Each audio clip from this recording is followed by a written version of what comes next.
여러분, 저녁 6시쯤에 이런 날 있지 않으신가요?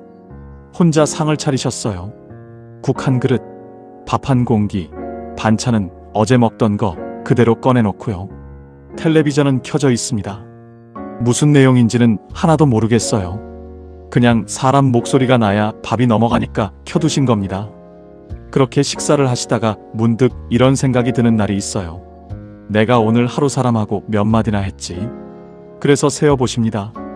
아침에 아파트에서 나오다가 경비 아저씨한테 안녕하세요 한마디, 낮에 택배 아저씨한테 여기 놓고 가세요 한마디, 끝입니다. 하루 종일 2마디였어요. 그러고 나면 그날은 밥이 잘 안 넘어갑니다. 여러분, 저는 이 이야기를 어느 어르신께 처음 들었을 때 아무 말도 못했습니다. 그분이 그러시더라고요. 나는 밥 먹다가 목이 메는 게 반찬 때문인 줄 알았어요. 아니더라고.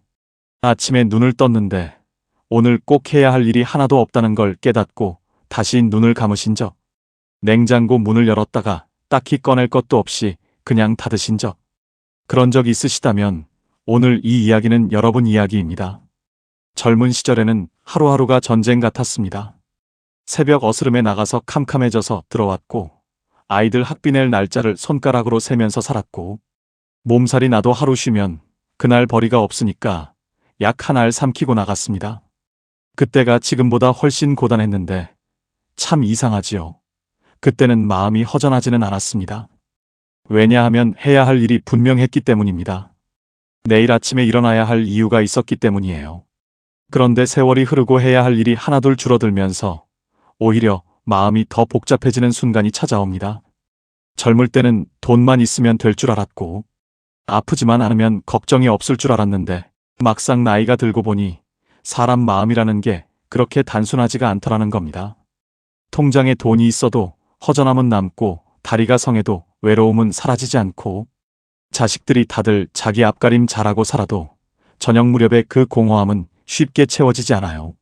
그런데 여러분, 저는 70이 넘어서 오히려 얼굴이 환해지신 분들을 여럿 봤습니다. 돈이 갑자기 생긴 것도 아니고 자식들이 갑자기 효자가 된 것도 아니에요. 아까 그 어르신도 그렇습니다. 하루에 2마디 하시던 분인데 지금은 일주일 일정이 꽉 차 있으세요.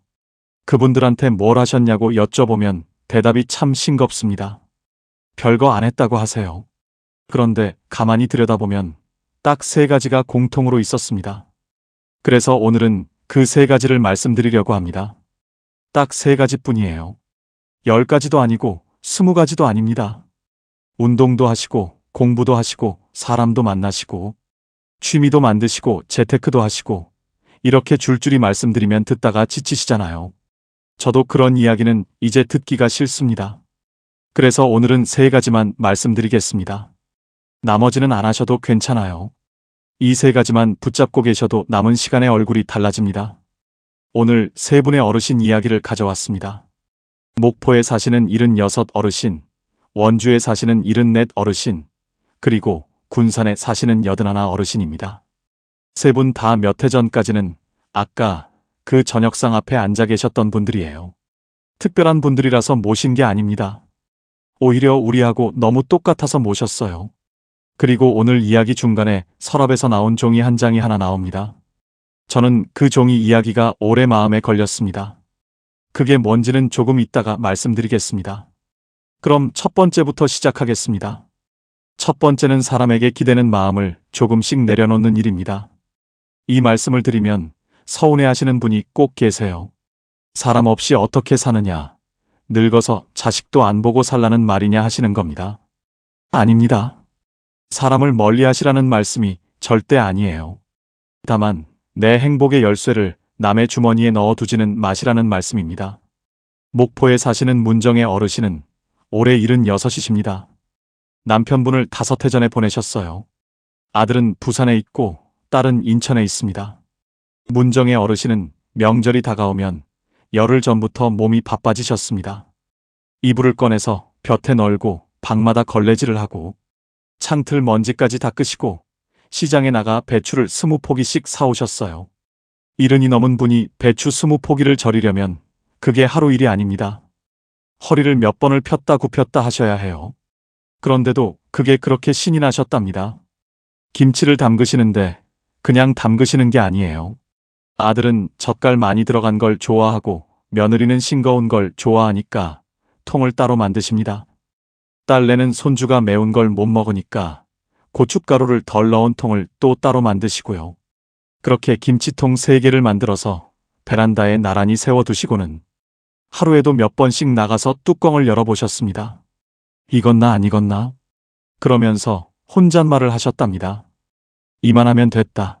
이만하면 우리 아들이 맛있다고 하겠다. 여러분, 이 혼잣말이 저는 좀 아픕니다. 김치 맛을 보시는 게 아니라 아들 표정을 미리 보고 계셨던 거거든요. 그런데 명절을 사흘 앞두고 전화가 왔습니다. 엄마, 이번에는 못 갈 것 같아. 애가 학원 특강이 잡혀서. 그리고 조금 있다가 딸한테서도 전화가 왔어요. 엄마, 우리는 시댁부터 가야 해서 이번에는 좀 어려울 것 같아. 문정의 어르신은 전화기에 대고 이렇게 말씀하셨습니다. 그래, 잘했다. 오지 마라. 요즘 길도 막히는데 뭐하러 오냐? 나는 괜찮다. 그러고 전화를 끊으셨어요. 그런데 그 말씀은 진심이 아니었습니다. 여러분도 그런 말 해보신 적이 있으실 거예요. 나는 괜찮다는 말이 세상에서 제일 큰 거짓말입니다. 그날 저녁에 어르신은 베란다에 나가서 김치통 3개를 한참 바라보셨다고 합니다. 그리고 그 통들을 하나씩 안으로 들여놓으셨어요. 명절 당일 아침에 어르신은 혼자 상을 차리셨습니다. 나물 3가지 무치고 동태전 조금 부치고 소고기국을 끓이셨어요. 아무도 안 온다는 걸 아시면서도 차리셨습니다. 왜냐하면 40년을 그날 아침에 그걸 해오셨으니까요. 몸이 먼저 일어나더랍니다. 상을 다 차려놓고 앉으셨는데 숟가락이 안 들리시더래요. 그래서 그냥 국물만 몇 번 뜨시고 일어나셨습니다. 그전은 일주일 뒤까지도 냉장고에 그대로 있었다고 합니다. 그때부터 어르신은 좀 이상해지셨어요. 아들한테서 전화가 와도 반가운 마음보다 서운한 마음이 먼저 올라왔습니다. 웬일이냐, 살아있는 줄 알았다. 이런 말이 자기도 모르게 나갔어요. 아들이 어머니 왜 그러세요 하면 아니다, 아무것도 아니다 하고 끊으셨습니다. 그러고는 혼자 앉아서 후회하셨어요. 내가 왜 그런 말을 했을까? 애가 얼마나 서운했을까? 그런데 다음번에도 또 똑같이 하셨습니다. 서운함이라는 게 참 무서워요. 처음에는 그냥 서운함인데 오래 묵히면 미움이 됩니다. 그리고 그 미움은 자식한테 가는 것 같지만 사실은 자기 자신을 갉아먹어요. 그 무렵 어르신은 하루 종일 전화기를 옆에 두고 사셨습니다. 화장실에 갈 때도 들고 가셨어요. 혹시 그 사이에 전화가 올까 봐서요. 밤에 주무실 때도 머리맡에 두셨습니다. 그런데 대부분은 대출 광고 전화였어요. 그래도 벨이 울리면 심장이 먼저 뛰더랍니다. 그러다 그해 겨울에 일이 하나 있었습니다. 새벽 2시쯤에 갑자기 배가 아프셨어요. 식은땀이 나고 숨이 잘 안 쉬어지시더랍니다. 그래서 어르신이 옷을 주섬주섬 입고 혼자 택시를 불러서 응급실에 가셨습니다. 담석이었어요. 큰 병은 아니었습니다. 그런데 접수하는 데서 종이를 하나 주더랍니다. 보호자 이름하고 연락처를 쓰라고요. 어르신이 그 칸을 한참 보고 계셨답니다. 아들 번호를 쓸까 했는데 부산에서 새벽에 올라오라고 할 수가 없더래요. 딸도 마찬가지였고요. 그래서 결국 본인 이름을 쓰셨습니다. 보호자란에 자기 이름을 쓰신 거예요. 그리고 그날 밤 링거를 맞으면서 커튼 안에 혼자 누워 계시는데 옆 침대에서는 아들이 어머니 손을 잡고 있고 또 옆에서는 딸이 아버지 이불을 덮어주고 있더랍니다. 어르신이 그 커튼 사이로 그걸 보시다가 이불을 머리끝까지 올리셨답니다. 우는 소리가 새 나갈까 봐서요. 아침에 퇴원하시고 혼자 택시를 타고 오시는데 그때 이런 생각이 들었대요. 나는 이제 아프면 안 되는 사람이구나. 여러분, 이 말이 얼마나 무섭습니까? 아프면 안 된다는 건 마음 놓고 살 데가 없다는 뜻이거든요. 그런데 어르신은 그 일을 아무한테도 안 알리셨습니다. 자식들한테도 말씀 안 하셨어요. 왜냐하면 걱정 끼치기 싫어서요. 그리고 솔직히는요, 말했는데 안 오면 그게 더 서러울 것 같아서였답니다. 여러분, 여기서 숫자 하나만 같이 보겠습니다. 보건복지부에서 어르신들 살림살이를 조사한 결과를 보면 혼자 사시는 노인 가구가 전체의 32%를 넘습니다. 10집 가운데 3집이 넘는다는 뜻이에요. 그게 무슨 의미인지 아십니까? 지금 이 영상을 보고 계신 분들 가운데 3분 중 1분은 오늘 저녁에도 혼자 상을 차리신다는 뜻입니다. 그리고 그중 적지 않은 분들이 응급실 보호자란에 쓸 이름을 아직 못 정하고 계실 겁니다. 그러니까 여러분이 지금 외로우신 건 여러분이 뭘 잘못하셔서 그런 게 아니에요. 자식을 잘못 키우셔서도 아니고 성격이 모나서도 아닙니다. 그냥 우리 시대가 이렇게 흘러왔을 뿐이에요. 옛날에는 자식이 부모 집 근처에서 결혼하고 부모 집 근처에서 애를 낳았습니다. 지금은 서울로 가고 부산으로 갑니다. 여러분은 정말 열심히 사셨어요. 다만 그 열심이 전부 자식 쪽으로만 흘러가 버려서 정작 여러분 몫으로 남겨둔 게 없을 뿐입니다. 여기서 잠깐 여쭙고 싶은 게 있어요. 여러분은 지금 누구 전화를 기다리고 계십니까? 그리고 그 사람은 여러분이 자기 전화를 기다리고 있다는 걸 알고 있을까요? 대개는 모릅니다. 그게 제일 서러운 부분이에요. 문정의 어르신이 달라지신 계기는 아주 사소한 일이었습니다. 그 응급실 일이 있고 2달 지났을 때예요. 어느 날 아들이 영상통화를 걸어왔습니다. 화면 너머로 아들이 웃으면서 묻더랍니다. 엄마, 그때 담근 김치 아직 남았어. 그때 어르신 입에서 저절로 이런 말이 나왔다고 합니다. 다 먹었지. 진작에 다 먹었다. 그러고 전화를 끊고 나서 어르신은 냉장고 문을 여셨어요. 김치통 3개가 그대로 있었습니다. 하나도 손대지 않은 채로요. 뚜껑에 이름표까지 붙여놓으신 채로 아들 것, 딸내 것 이렇게 매직으로 써놓으셨거든요. 그 글씨를 한참 보셨답니다. 그리고 그때 어르신 마음에 이런 생각이 들었대요. 나는 김치를 담근 게 아니었구나. 나는 오라는 말을 담그고 있었구나. 입으로는 오지 마라 해놓고 손으로는 붙잡고 있었구나. 응급실에서 보호자란에 못 쓴 이름을 나는 김치통 뚜껑에는 써놨구나. 그날 밤에 어르신은 그 김치를 전부 꺼내서 봉지에 나누어 담으셨습니다.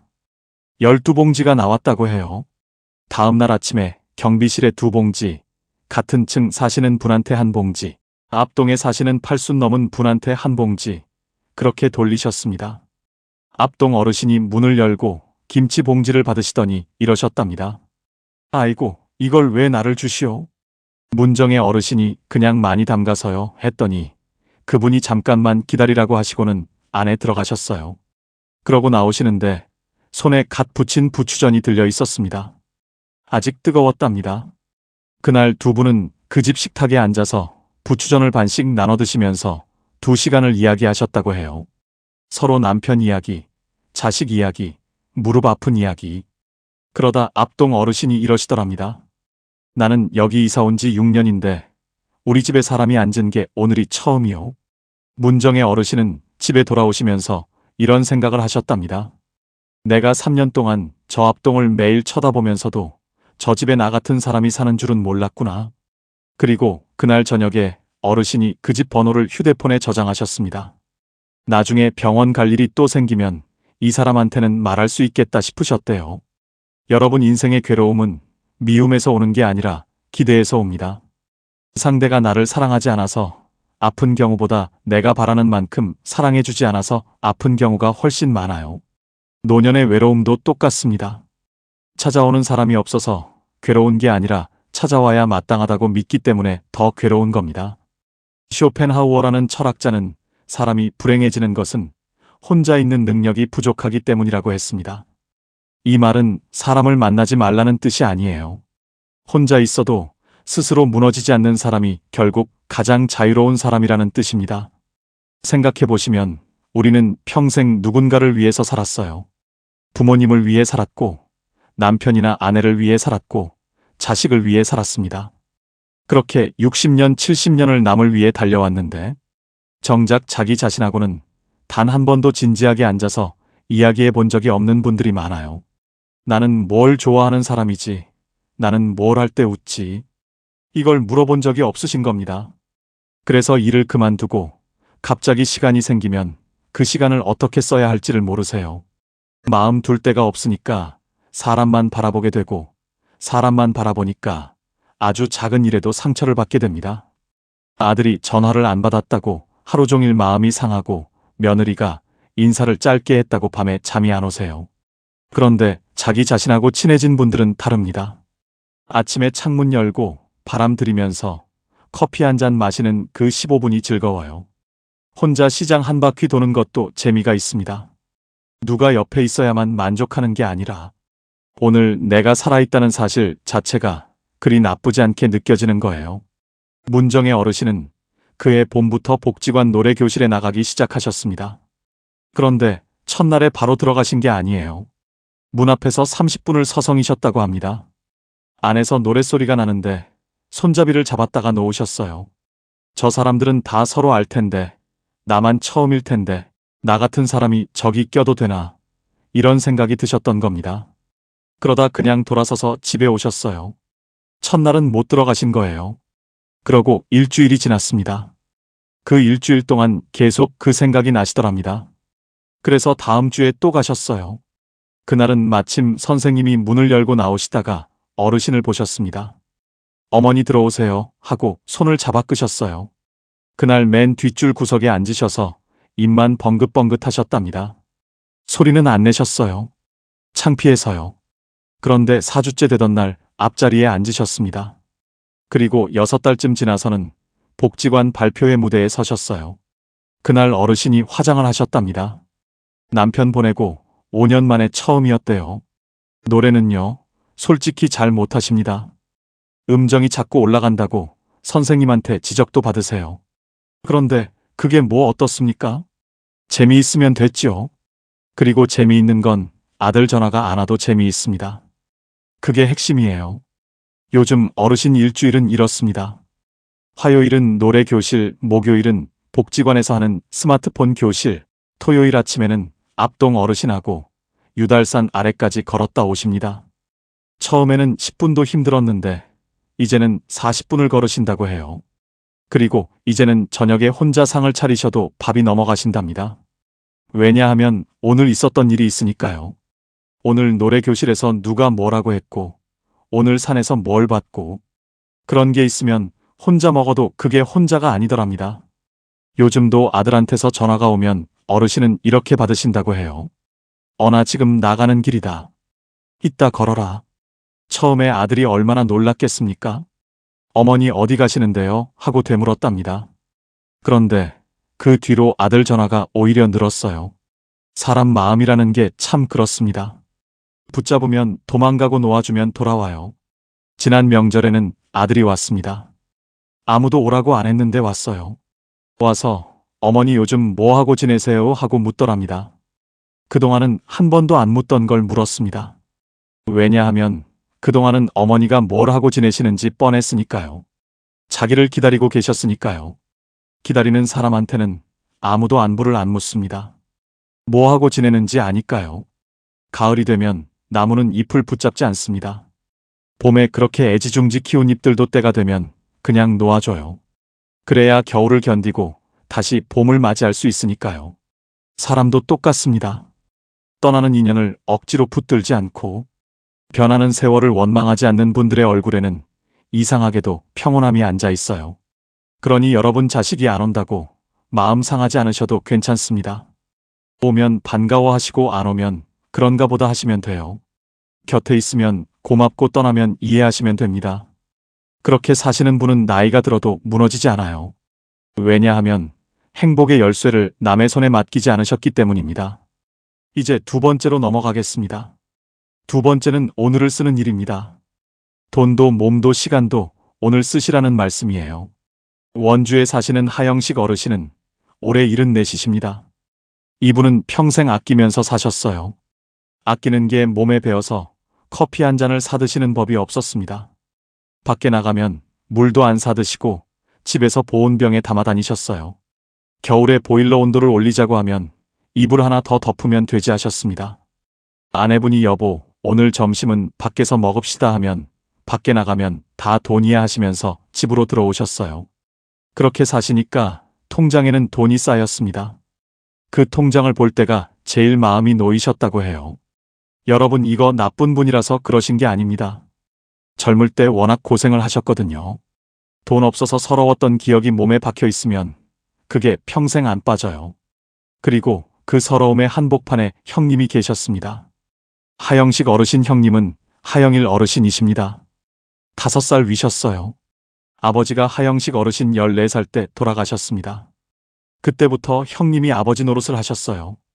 19에 트럭 조수로 들어가서 22에 운전대를 잡으셨습니다. 그리고 동생 고등학교 학비를 대셨어요. 하영식 어르신이 지금도 기억하시는 장면이 하나 있답니다. 고등학교 입학금 내는 날이었는데 형님이 새벽에 들어오셔서 봉투를 주시더래요. 봉투가 축축했답니다. 밤새 비 맞으면서 짐을 부리고 오신 거였어요. 형님이 그러셨답니다. 야, 이거 젖었다고 안 받는 거 아니지? 그러고 웃으셨대요. 그 형님이 평생 여행 한 번을 안 가셨습니다. 동생이 형님, 우리 한번 어디라도 갑시다 하면 늘 이러셨어요. 나는 트럭 몰면서 볼 거 다 봤다. 강릉도 봤고, 부산도 봤고, 목포도 봤다. 근데 여러분 그거 아십니까? 트럭 몰면서 본 바다하고 앉아서 보는 바다는 다릅니다. 형님은 평생 바다를 지나가기만 하셨지 앉아서 보신 적은 없으셨던 거예요. 그런데 재작년 봄에 형님이 동생 집에 한 번 오셨답니다. 평소에 잘 안 오시던 분인데요. 오셔서 별 말씀도 없이 텔레비전만 보시다가 일어나셨어요.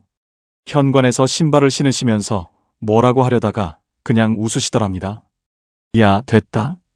다음에 얘기하자. 그러고 가셨어요. 하영식 어르신은 그때 형님이 돈이 필요하신가 보다 했답니다. 그런데 아니었습니다. 그 이야기는 조금 있다가 하겠습니다. 그 형님이 2달 뒤 어느 날 아침에 마당에서 쓰러지셨어요. 뇌졸중이었습니다. 병원에 실려가서 목숨은 건지셨는데 그 뒤로 말씀을 잘 못하시고 오른쪽을 못 쓰셨어요.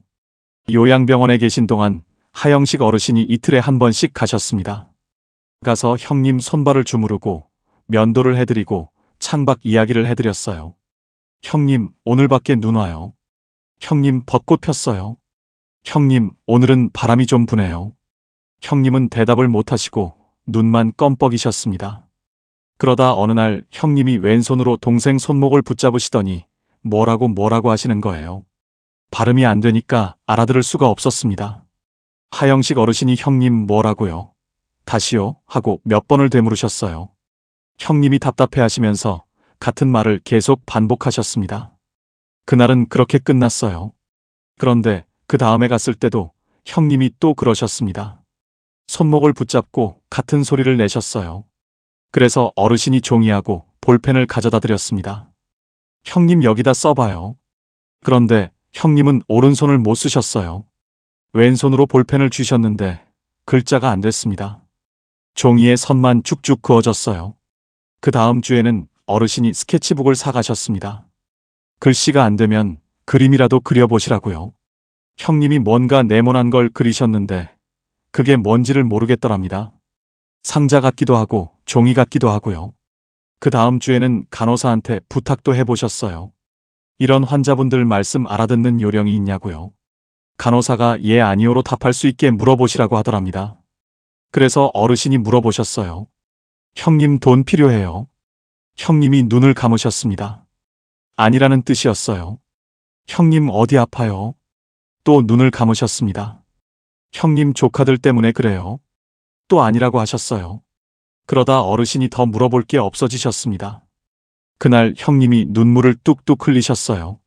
손목을 잡은 그 손에 힘이 들어가 있었답니다. 하영식 어르신은 그날 병원 주차장에 앉아서 한참을 못 일어나셨다고 해요. 그렇게 2달을 더 애를 쓰셨는데 끝내 못 알아들으셨습니다. 형님은 그해 겨울에 돌아가셨어요. 장례식장에서 조카들이 서류를 들고 왔다 갔다 했습니다. 통장이 몇 개 나왔어요. 형님이 평생 아껴서 모으신 돈이었습니다. 그런데 그 돈 때문에 발인도 하기 전에 큰 소리가 났어요. 큰 조카는 이렇게 말하고 작은 조카는 저렇게 말하고 결국 상복 입은 사람들이 복도에서 언성을 높였습니다. 국화꽃 앞에서요. 하영식 어르신은 그 광경을 보시면서 이런 생각이 드셨다고 해요. 형님이 저 돈 벌려고 그 고생을 하셨나? 형님은 저 돈을 한 번도 못 써보고 가셨는데. 여기서 숫자 하나를 같이 보겠습니다. 통계청에서 가구별 자산을 조사한 결과를 보면 70세 이상 가구는 가진 재산 가운데 부동산 같은 실물 자산이 80%를 넘습니다. 그게 무슨 뜻인지 아십니까? 재산은 있는데 그 재산이 전부 집 한 채에 잠겨 있어서 쓰고 싶어도 못 쓰신다는 뜻이에요. 통장에 찍힌 숫자는 얼마 안 되는데 집값은 올라 있으니까 남들이 보면 부자인데 정작 본인은 냉면 한 그릇 사드시는 것도 망설이시는 겁니다. 이게 우리 세대의 현실이에요. 그러니까 여러분이 인색해서 그러신 게 아닙니다. 여러분은 정말 열심히 사셨어요. 다만 그 열심히가 전부 집 한 채와 자식 학비로 들어가 있을 뿐입니다. 하영식 어르신은 장례를 치르고 집에 돌아오신 날 밤에 자기 통장을 꺼내서 한참 들여다보셨다고 합니다. 숫자를 보고 계신 게 아니라 그 숫자 뒤에 있는 세월을 보고 계셨던 거예요. 그리고 아내분한테 이렇게 말씀하셨습니다. 여보, 우리 내일 점심은 밖에서 먹읍시다. 아내분이 놀라서 왜 그러냐고, 무슨 일 있냐고 물으셨어요. 어르신은 그냥 하고 말끝을 흐리셨다고 합니다. 다음 날 두 분은 시내에 나가서 갈비탕을 드셨어요. 한 그릇에 10,000원이 넘었습니다.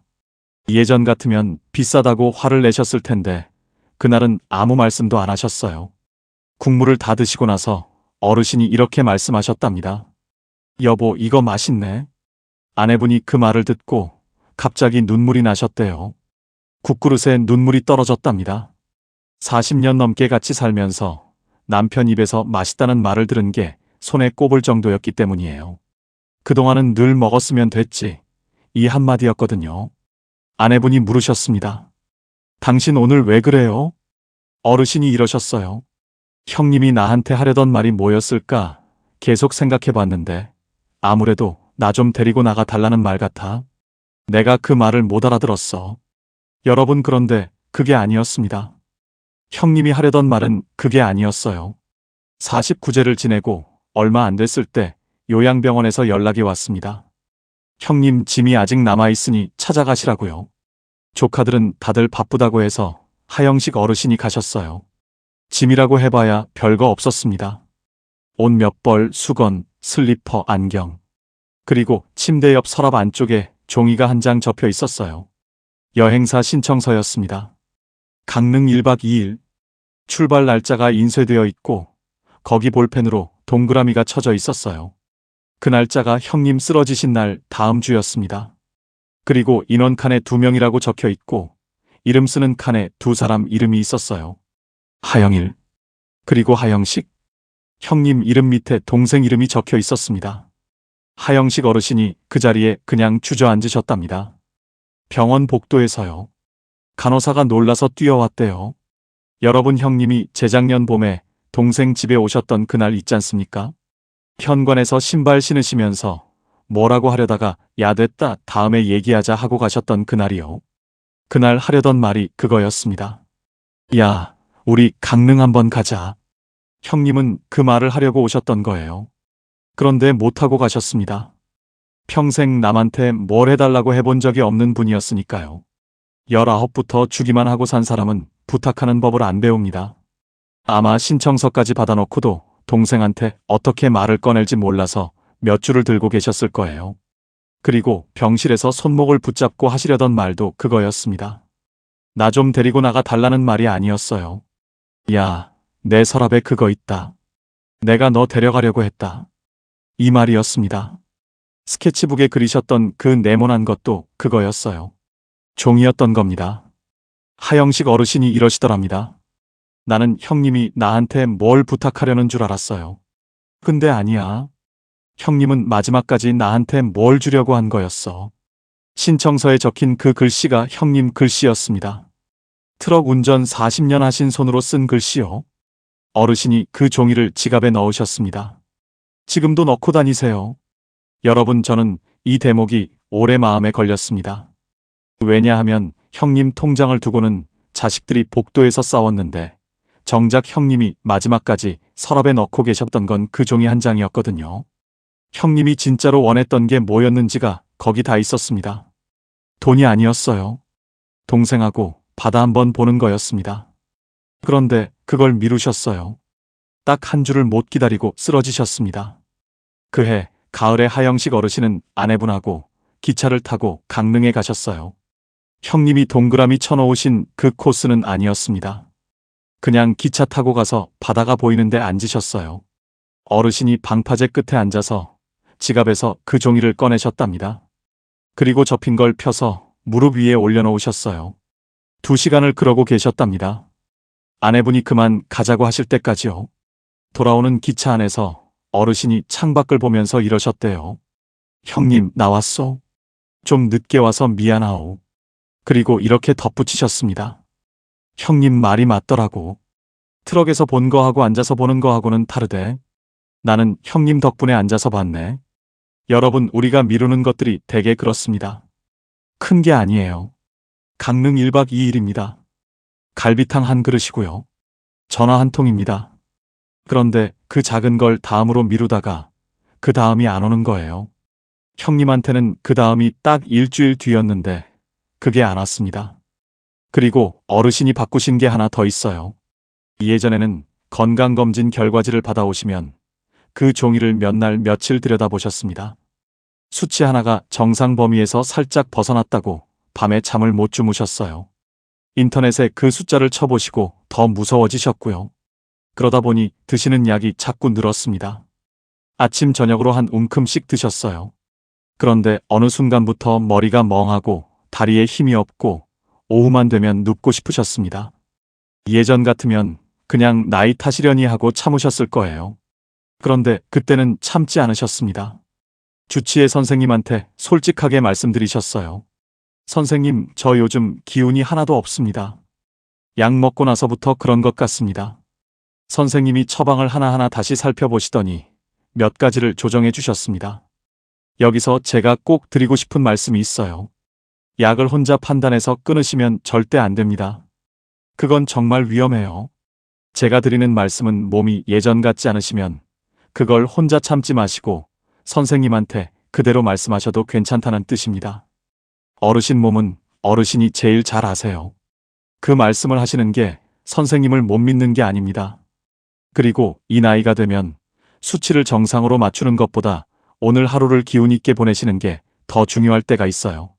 숫자 몇 개 맞추려다가 웃을 시간을 다 잃어버리시면 그건 남는 장사가 아니거든요. 다산 정약용 선생은 재물을 감추는 가장 좋은 방법은 남에게 베푸는 것이라고 하셨습니다. 참 무서운 말씀이에요. 금고에 넣어둔 재물은 언젠가 사라지지만 남에게 건너간 것은 사라지지 않는다는 뜻입니다. 저는 이 말씀을 이렇게 바꿔서 생각해 봅니다. 오늘 안 쓴 돈은 아직 내 돈이 아니에요. 오늘 쓴 돈만 내 돈입니다. 오늘 드신 밥이 내 밥이고, 오늘 걸은 길이 내 길이고, 오늘 웃은 웃음이 내 웃음입니다. 통장에 있는 숫자는 내가 쓸 수 있을 때 비로소 내 것이 돼요.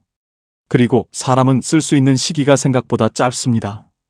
80대 중반이 넘으면 걷는 것도 힘들어지고 소화도 예전 같지 않고 멀리 나가는 것 자체가 큰일이 됩니다. 그때 가서 여행을 가시겠습니까? 그때 가서 맛집을 찾아다니시겠습니까? 지금 70이시면 지금이 앞으로 남은 날 중에 제일 좋은 때예요. 오늘이 제일 젊은 날입니다. 그날 이후로 하영식 어르신 부부는 일주일에 2번은 밖에서 점심을 드십니다. 그런데 이게 그냥 밥만 먹는 게 아니더래요. 오늘은 뭘 먹을까 하고 아침부터 이야기를 하게 되고 그 이야기를 하려면 집을 나서야 하고 나선 김에 시장도 한 바퀴 돌게 되고 돌다 보면 못 보던 가게도 눈에 들어옵니다. 지난달에는 우연히 골목 안쪽에 손칼국수 집을 하나 찾으셨는데 요즘 그 집이 2분 단골이 되셨다고 해요. 주인이 이제 어르신들 얼굴만 봐도 면을 삶는답니다. 하영식 어르신 말씀이 이래요. 나가보니까 세상이 아직 잘 돌아가고 있더라고요. 나만 멈춰 있었던 거지요. 그리고 요즘 어르신이 손자한테 하시는 것도 달라졌습니다. 예전에는 손자가 오면 봉투에 돈을 넣어서 주셨어요. 손자는 인사만 하고 방에 들어가서 휴대폰을 봤습니다. 그런데 요즘은 봉투를 안 주세요. 대신 손자를 데리고 나가십니다. 지난번에는 손자하고 둘이 순대국밥을 드시고 오셨답니다. 손자가 할아버지 이런 거 드세요 하고 놀라더래요. 그리고 그날 손자가 처음으로 할아버지한테 자기 학교 이야기를 했다고 합니다. 어르신 말씀이 그래요. 봉투 줄 때는 10분이면 끝났는데 국밥 먹으니까 1시간 반이 가더라고요. 그리고 요즘 손자한테 자주 하시는 말이 있답니다. 야, 할아버지가 딱 하나만 가르쳐 주마. 가자는 말 나오면 그날 가라. 다음에 가자는 말은 안 가겠다는 말이다. 여러분 지금 하고 싶은 게 있으시면 하셔도 괜찮습니다. 가고 싶은 데가 있으시면 가셔도 괜찮아요. 자식들한테 물려주려고 아끼고 계시다면 잠깐만 생각해 보셔도 좋겠습니다. 자식들이 가장 오래 기억하는 건 부모가 남긴 돈이 아니라 부모가 즐겁게 사시던 모습이에요. 아버지가 어머니 손잡고 갈비탕 드시러 가시던 그 뒷모습입니다. 그건 나누다가 싸울 일도 없고 세금 낼 일도 없고 세월이 가도 값이 떨어지지 않아요. 이제 세 번째입니다. 세 번째는 하루를 후회가 아니라 감사로 닫는 일입니다. 나이가 들면 사람은 자연스럽게 지나온 길을 돌아보게 됩니다. 그런데 이상하게도 잘한 일보다 못한 일이 먼저 떠올라요. 좋았던 순간보다 아팠던 장면이 훨씬 선명하게 떠오릅니다. 그때 그 말은 하지 말걸. 그때 그 사람한테 좀 더 잘해줄걸. 이런 생각들이 저녁 무렵이면 밀물처럼 밀려옵니다. 특히 밤이 깊으면 더 심해져요. 낮에는 뭐라도 하니까 괜찮은데 불 끄고 누우면 그때부터 시작되거든요. 사실 후회가 있다는 건 열심히 살았다는 증거이기도 합니다. 아무 미련 없는 사람이 어디 있겠습니까? 누구나 가슴 한쪽에 끝내 못 이룬 것 하나쯤은 넣어두고 살아요. 누구나 떠올리기만 해도 목이 매는 이름 하나쯤은 품고 삽니다. 그런데 여러분 후회는 지나온 길을 자꾸 돌아보게 만들고 감사는 남은 길을 바라보게 만들어요. 후회는 이미 끝난 시간을 붙잡게 만들고 감사는 지금 이 시간을 살게 만듭니다. 그래서 노후가 즐거운 분들은 후회가 없는 분들이 아니라 감사를 찾아낼 줄 아는 분들이에요. 군산에 사시는 조덕수 어르신은 올해 81이십니다. 이분은 원래 그렇게 다정한 분이 아니셨어요. 젊을 때 배를 타셨는데 말수가 없고 표정도 무뚝뚝하셔서 자식들이 아버지를 어려워했습니다. 밥상에서 말씀을 안 하시니까 아이들이 아버지 들어오시면 조용해졌다고 해요. 아내분이 중간에서 그 집안 공기를 다 풀어주셨습니다. 얘들아, 아버지 오셨다. 아버지 이번에 뭐 사오셨나 봐라. 이렇게요. 그런데 76되던 해에 그 아내분이 뇌경색으로 쓰러지셨어요. 아침에 부엌에서 뭐가 떨어지는 소리가 나서 나가보니 쓰러져 계셨답니다. 국을 끓이시다가요. 그때부터 2년 반 동안 병상을 지키셨습니다. 아내분은 말씀을 못 하셨어요. 눈만 뜨고 계셨습니다. 조덕수 어르신은 매일 아침 병실에 가셔서 아내분 손발을 주무르시고 창문을 열었다 닫았다 하시고 라디오를 틀어드리셨어요. 아내분이 젊을 때 좋아하시던 노래가 나오면 볼륨을 조금 올리셨습니다. 그렇게 하루가 갔어요. 어느 날 밤에 집에 돌아와서 앉아 계시는데 도무지 잠이 안 오시더랍니다. 온갖 후회가 밀려왔어요. 진작에 잘해줄걸. 여행 한번 데려가 줄걸. 살아있을 때 좋아하는 게 뭐냐고 한 번쯤 물어볼걸. 40몇 년을 같이 살았는데 아내가 뭘 좋아하는지를 정확히 모르시겠더랍니다. 그게 제일 부끄러우셨대요. 그러다가 어르신은 서랍에서 손자가 쓰다만 공책을 하나 꺼내셨습니다. 그리고 거기에다가 뭐라도 써보자 하고 앉으셨어요. 그런데 첫날은 한 줄도 못 쓰셨다고 합니다. 한참을 앉아 계시다가 딱 한 줄을 쓰셨어요. 오늘 하루가 끝났다. 그게 다였습니다. 그런데 다음 날은 두 줄이 나왔어요. 오늘 하루가 끝났다. 아내가 눈을 떴다. 그 다음 날은 세 줄이 나왔습니다. 그렇게 어르신은 매일 밤 세 줄씩 쓰기 시작하셨어요. 대단한 내용은 하나도 없었습니다. 오늘은 병실 창밖에 까치가 앉아 있었다.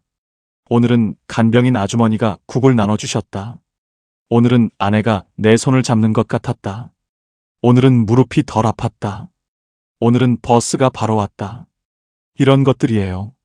그런데 여러분, 몇 달 지나서 어르신이 그 공책을 병실에 들고 가기 시작하셨습니다. 그리고 아내분 옆에 앉아서 소리내어 읽어드리셨어요. 여보, 어제 내가 이렇게 썼어. 창밖에 까치가 앉았더라. 여보, 그제는 국이 짰어. 당신이 끓인 게 낫지. 평생 말수가 없던 분이 매일 30분씩 아내한테 말을 하기 시작하신 겁니다. 그것도 아무 대답도 못 듣는 사람한테요. 그러던 어느 날이었습니다. 어르신이 그날 쓴 걸 읽어드리는데 아내분 눈에서 눈물이 흘러내렸어요. 말씀은 못하시고 눈만 뜨고 계시던 분이요. 어르신이 놀라서 간호사를 불렀는데 간호사가 그러더랍니다. 어르신 다 들으세요. 말씀만 못하시는 거예요. 조덕수 어르신이 그 말을 듣고 그날부터 매일 갔습니다. 하루도 안 빠지고요. 그리고 그 공책을 처음부터 다시 읽어드리기 시작하셨어요. 어르신 말씀이 이래요. 40 몇 년을 같이 살면서 그 사람한테 한 말보다 그 2년 반 동안 한 말이 더 많을 겁니다. 아내분은 결국 회복하지 못하고 떠나셨습니다. 마지막 날 어르신이 그날 몫을 읽어드리고 계셨대요. 발이 나던 날 어르신은 울지 않으셨습니다. 자식들이 아버지가 너무 담담하셔서 오히려 걱정을 했다고 해요. 그런데 그날 밤에도 어르신은 공책을 펴셨습니다. 그리고 이렇게 쓰셨답니다. 오늘 아내를 보냈다. 47년을 같이 살았다. 고마웠다. 그 고마웠다 세 글자를 쓰시는데 글씨가 번졌대요. 낮에 안 우신 게 아니었던 겁니다. 어르신은 아내분이 떠나신 뒤에도 그 공책을 계속 쓰셨습니다. 지금도 쓰고 계세요. 벌써 6번째라고 합니다. 작년 설에 손자가 할아버지 방에서 그 공책들을 발견했어요. 손자가 그걸 한 권, 2권 넘겨보다가 물었습니다. 할아버지, 이거 왜 쓰세요? 그때 조덕수 어르신이 이렇게 말씀하셨어요. 살아보니까 말이다. 걱정은 내가 가만히 있어도 알아서 찾아오더라. 부르지도 않았는데 밤중에 문 열고 들어와서 앉아 있어. 그런데 감사는 안 그래. 감사는 내가 직접 찾으러 나가야 겨우 하나 잡히더라. 그러니까 하루에 3개씩은 잡아놔야 미치지 않는 거야. 손자가 또 물었답니다. 할아버지 근데 이건 누구한테 쓰는 거예요? 어르신이 이러셨대요. 네 할머니한테. 그 손자가 올해 대학생인데 요즘 자기도 공책을 쓴다고 합니다. 할아버지 따라서요. 그리고 어르신은 해마다 아내분 기일이면 그 공책을 들고 가신답니다. 가서 1년치를 읽어드리고 오세요. 여러분 이게 참 깊습니다. 우리는 평생 부족한 걸 채우려고 살았어요. 돈이 모자라면 돈을 모으고 시간이 모자라면 시간을 아끼고 인정을 못 받으면 더 애를 썼습니다. 그런데 이상하게도 아무리 채워도 만족은 오래가지 않았어요. 왜냐하면 욕심은 채울수록 그릇이 커지거든요. 그런데 감사는 다릅니다. 감사는 적은 것에서도 기쁨을 찾아내게 만들어요. 평범한 하루에서도 건질 것을 건지게 만듭니다. 그래서 감사할 줄 아는 분들은 몸은 늙어도 마음이 늙지 않아요. 오히려 세월이 갈수록 표정이 부드러워지십니다.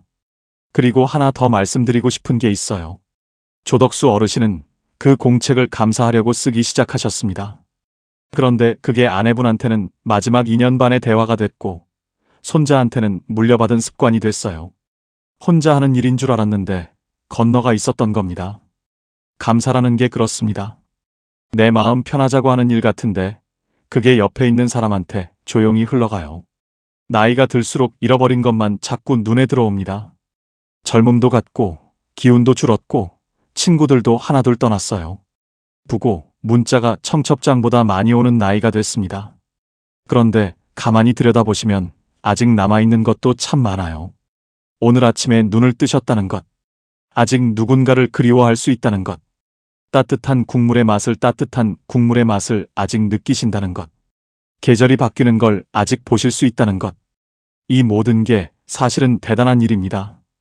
우리는 너무 오래 없는 것만 세면서 살아왔는지도 몰라요. 그래서 있는 것의 값을 자꾸 잊어버립니다. 인생을 돌아보면 제일 아름다웠던 순간들은 하나같이 평범한 날 속에 숨어 있었어요. 온 가족이 둘러앉아 저녁 먹으면서 별것 아닌 일로 웃던 시간. 비 오는 날 처마 밑에서 마당을 내다보던 시간. 아이들이 마당에서 부르던 소리. 그때는 그게 당연한 줄 알았는데 지나고 보니까 전부 기적이었습니다. 사람 인생이라는 게 참 그래요. 가지고 있을 때는 값을 모르고 잃고 나서야 값을 압니다. 그래서 지혜로운 분들은 잃기 전에 감사하는 법을 배우려고 하세요. 이제 오늘 말씀을 정리하겠습니다. 3가지였어요. 첫째, 사람에게 기대는 마음을 조금씩 내려놓으셔도 괜찮습니다. 자식이 오면 반갑고 안 오면 그런가 보다 하시면 돼요. 내 하루를 내가 만들어 놓으면 전화가 안 와도 하루가 굴러갑니다. 문정의 어르신처럼 김치통을 안고 계시지 마시고 그걸 나눠주시면 됩니다. 둘째, 오늘을 쓰셔도 괜찮습니다. 돈도 몸도 시간도 오늘 쓰시는 게 내 것이에요. 통장에 있는 숫자는 아직 내 것이 아닙니다. 하영식 어르신처럼 오늘 점심 한 끼를 밖에서 드시는 것부터 시작하셔도 충분해요. 가자는 말이 나오면 그날 가시면 됩니다. 셋째, 하루를 후회가 아니라 감사로 닫으셔도 괜찮습니다. 걱정은 알아서 찾아오지만 감사는 내가 나가서 잡아와야 해요. 조덕수 어르신처럼 세 줄이 어려우시면 한 줄이라도 괜찮습니다. 그리고 이번 주에 딱 하나만 해보시면 좋겠어요. 거창한 거 말고요. 오늘 밤 잠자리에 드시기 전에 오늘 감사한 일 하나만 떠올려 보시는 겁니다. 종이에 쓰셔도 좋고 그냥 속으로 하셔도 좋아요. 밥이 맛있었다도 좋고 다리가 덜 아팠다도 좋고 오늘 날이 참 좋았다도 좋습니다. 하나면 됩니다. 그걸 일에만 해보시면 여드레째 되는 날 마음이 조금 달라져 있는 걸 느끼실 거예요. 여러분, 오늘 이야기를 시작할 때 저녁 6시 밥상 말씀을 드렸습니다. 하루에 2마디 하고 혼자 상을 차리시던 그 저녁상이요. 그 어르신이 그러셨어요. 밥 먹다가 목이 메는 게 반찬 때문인 줄 알았다고요. 그런데 오늘 3분 이야기를 들으시고 나면 아시겠지만 그 목이 메는 건 반찬 때문도 아니고 자식 때문도 아니었습니다. 오늘 하루에서 건져놓은 게 하나도 없어서 그런 거였어요. 내가 오늘 만나고 온 사람, 내가 오늘 다녀온 곳, 내가 오늘 좋았다고 여긴 것, 그런 게 하나라도 있으면 혼자 먹는 밥도 넘어갑니다. 조덕수 어르신 말씀이 그래서 무서운 거예요. 걱정은 가만히 있어도 알아서 찾아옵니다. 그런데 감사는 내가 나가서 잡아와야 합니다. 오늘 하루를 뒤져서 하나만 잡아놓으면 그게 오늘 저녁상의 반찬이 되는 거예요. 이 3가지는 돈이 들지 않습니다. 자식이 도와주지 않아도 돼요. 오늘 저녁부터 혼자 시작하실 수 있습니다. 여러분, 여기까지 오시느라 정말 고생 많으셨습니다. 아무도 알아주지 않는 자리에서 묵묵히 버텨오신 그 시간들이 절대 헛되지 않았어요. 여러분이 새벽에 나가시던 그 발걸음 덕분에 자식들이 학교를 다녔고 여러분이 삼키셨던 그 말들 덕분에 집안이 굴러갔습니다. 아무도 상 하나 주지 않았지만 저는 압니다. 그게 얼마나 대단한 일이었는지요. 그런데 이제는요. 그렇게 남을 먼저 챙기시던 그 마음을 조금은 여러분 자신한테 돌려주셔도 괜찮습니다. 평생 남한테 그렇게 따뜻하셨으니 이제는 자기한테도 좀 따뜻해지셔도 돼요. 조금 느리게 걸으셔도 되고 조금 부족하셔도 괜찮습니다. 해가 지는 하늘이 하루 중에 제일 아름다운 이유는 하루를 다 태우고도 조용히 빛나기 때문이에요. 사람도 그렇습니다. 다 쏟아붓고 난 뒤에 남은 빛이 제일 따뜻해요. 오늘 아침 창문으로 들어오던 햇살 한 줌, 손에 쥔 따뜻한 찻잔 하나. 행복은 늘 그렇게 작은 데서 시작됩니다. 여러분은 충분히 잘 살아오셨고 앞으로도 당당하게 살아가셔도 됩니다. 마지막으로 여쭙고 싶은 게 있어요. 여러분은 오늘 하루 중에 감사한 일 하나를 꼽으신다면 무엇이 떠오르십니까? 아주 사소한 것이어도 좋습니다. 오늘 밥이 맛있었다도 좋고 오늘 날이 참 좋았다도 좋아요. 댓글로 그 한 가지만 적어주시면 제가 하나하나 읽어보겠습니다. 그게 오늘 여러분이 잡아놓으신 첫 번째 감사가 될 겁니다. 그리고 여러분이 적어주신 그 한 줄이 오늘 밤 잠 못 이루는 누군가에게는 큰 위로가 될지도 모릅니다. 오늘도 끝까지 함께 해주셔서 진심으로 감사드립니다. 지금까지 황금노후였습니다.